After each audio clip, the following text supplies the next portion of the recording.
ورنہ اگر آپ نے اپنی رقم سے خریداری کر لی یا کسی کی رقم انویسٹ کر دی تو یہ اسی کی ہوئی. اور اگر آپ کے پاس عطیات کی رقم پڑی ہوئی ہے تب تو ہو سکتا ہے، تب تو آپ خرید کر آ جائے، کوئی مسئلہ نہیں ہے، دعوت اسلامی کی رقم ہے. نہیں، عطیات کی رقم سے بھی نہیں خریدنا بھائی، کہ عطیات پڑے ہوئے ہیں یہ بھی دعوت اسلامی کا ایک ہی دیگ میں جانا ہے، تو ایسا نہیں کرنا. عطیات سے ہرگز نہیں خریدنی، عطیات بھی ضائع اور آگے بھی مسئلہ. خریداری میں ایوب کا خاص خیال رکھا جائے، یعنی عیب والا جانور نہ خریدا جائے. یہ آپ سن چکے ہیں.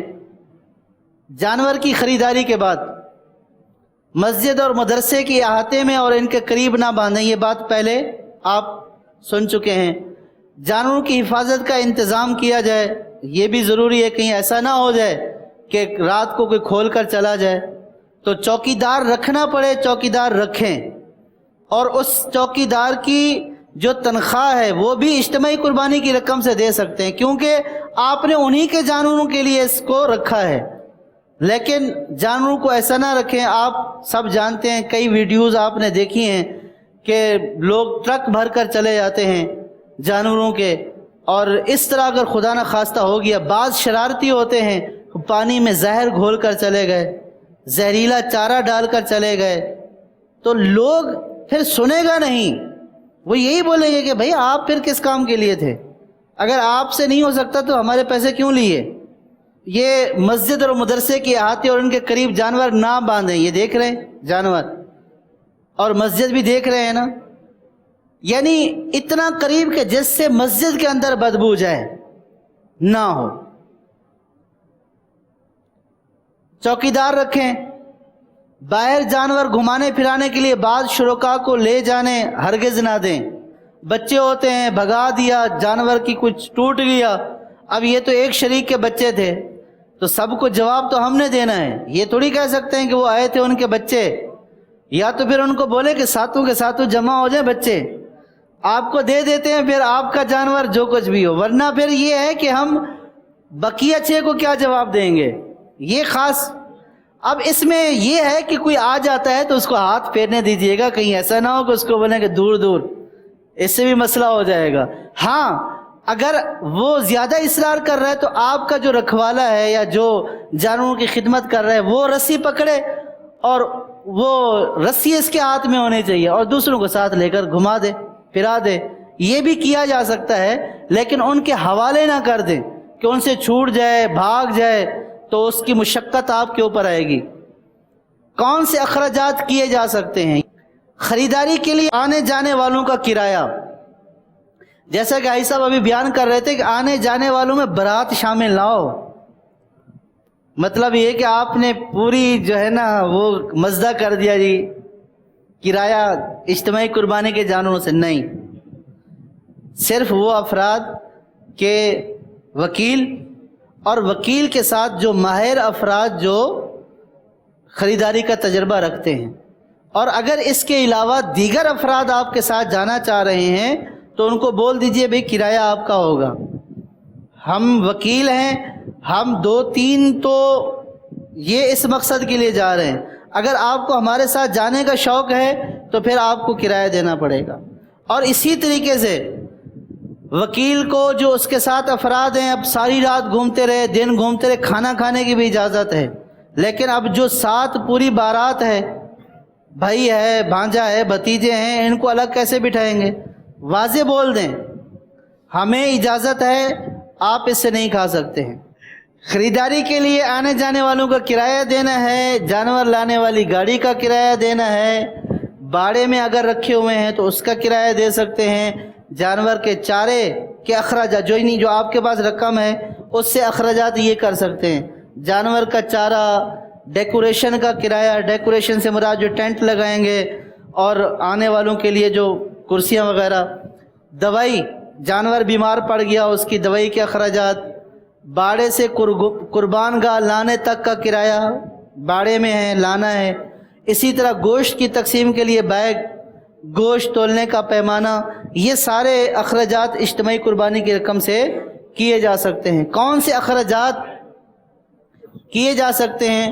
اس میں یہ بھی آئے گا صفائی کا سامان، چوکیدار کی اجرت، خریداری کے لیے جانے والوں کا عرف کے مطابق کھانا، یعنی جو گھر میں کھاتے ہیں، اب یہ نہیں ہے کہ وہاں کڑھائی کھانی ہے کہ آپ کے جانور خریدنے گئے تھے، صفائی کی اجرت، منڈی کا جو ٹیکس ہے وہ بھی دے سکتے ہیں، قصاب کی اجرت، چارے کے برتن، مزدوروں کی اجرت، قصاب اور اس کے معاونین کا کھانا اور چائے جو ٹیم آتی ہے، اسی طرح جانور لوڈنگ اور ان لوڈنگ کرنے کے لیے اگر ماہر افراد بلائے ہوئے ہیں تو ان کی اجرت بھی دے سکتے ہیں، مزدوروں کے کھانے کے اخراجات، چوکیدار کے کھانے پینے کے اخراجات، بجلی کے اخراجات، رسی کھونٹی وغیرہ کے اخراجات، یہ سارے اجتماعی قربانی کی رقم سے کیے جا سکتے ہیں۔ اب کون سے نہیں کیے جا سکتے یہ ضروری ہیں۔ وکالت نامے میں جو اخراجات درج ہیں کرنے والے، صرف انہی اخراجات کی اجازت ہے جو پیچھے بیان کیے گئے ہیں۔ اس کے علاوہ اگر دیگر اخراجات کرنے ہوں تو ہر ایک خرچے کی تفصیل بتا کر پہلے ہی سے اس کی شرعی رہنمائی لینا ضروری ہے، پہلے سے شرعی رہنمائی لینا ضروری ہے۔ اخراجات کرنے کے بعد رہنمائی لینے کی صورت میں معاملات کافی پیچیدہ ہو سکتے ہیں۔ قربانی کی رقم سے خصوصی دعوت کرنا، یہ وہی جو پہلے بات ہو رہی ہے، 6-7 کو لے گئے جناب اس کی دعوت۔ آنے جانے کے اخراجات غیر معروف طریقے سے کرنا، مثلا جانوروں کی خریداری کے لیے ضرورت سے زائد افراد شامل کر لیے۔ بھئی اگر 3 بندوں کا کرایہ بھرنا تھا، 6 لے کر گئے تو یہ غیر معروف خرچہ ہو گیا۔ اچھا، اسی طرح یوں ہی پان سگریٹ وغیرہ کے اخراجات کی اجازت نہیں ہے۔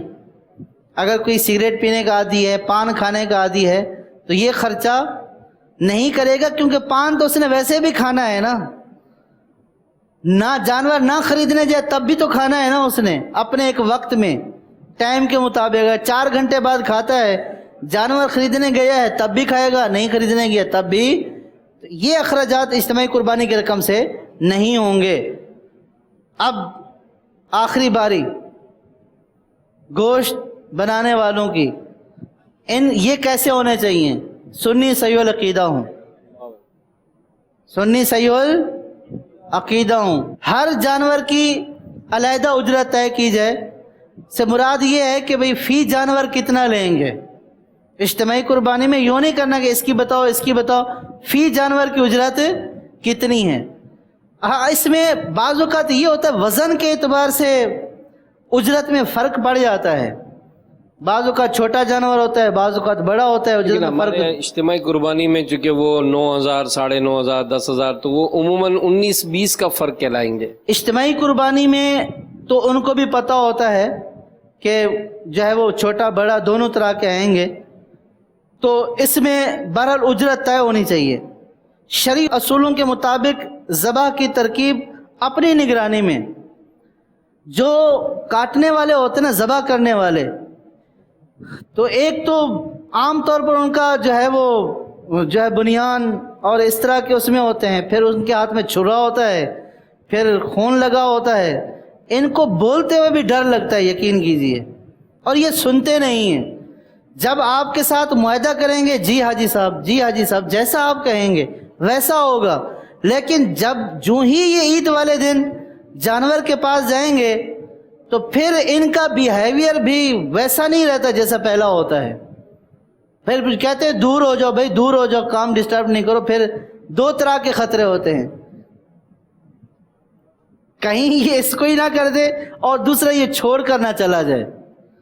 لیکن آپ نے جو ہے وہ افراد جو بھی ہوں ان میں سمجھدار بھی ہوتے ہیں، تو جو ٹیم کے کپتان ہیں ان کو اچھے طریقے سے بتا دیجیے، اور یہ بھی سن لیجیے کہ اگر یہ کام صحیح نہیں انہوں نے کیا اور جانور کو صحیح طریقے سے نہیں کاٹا تو شرعی رہنمائی لے کر ان کی اجرت میں بھی کمی کی جا سکتی ہے۔ یہ ایسی دم ہے کہ جو دبائی جا سکتی ہے، اور ان کو پہلے سے بتا دیا جا سکتا ہے کہ اگر آپ نے شرعی طریقے کے مطابق نہیں کیا تو پھر اجرت کا فیصلہ دارالافتاء میں ہوگا۔ یہ پہلے آپ سن لیجئے، تو پھر امید ہے کہ اس میں وہ کچھ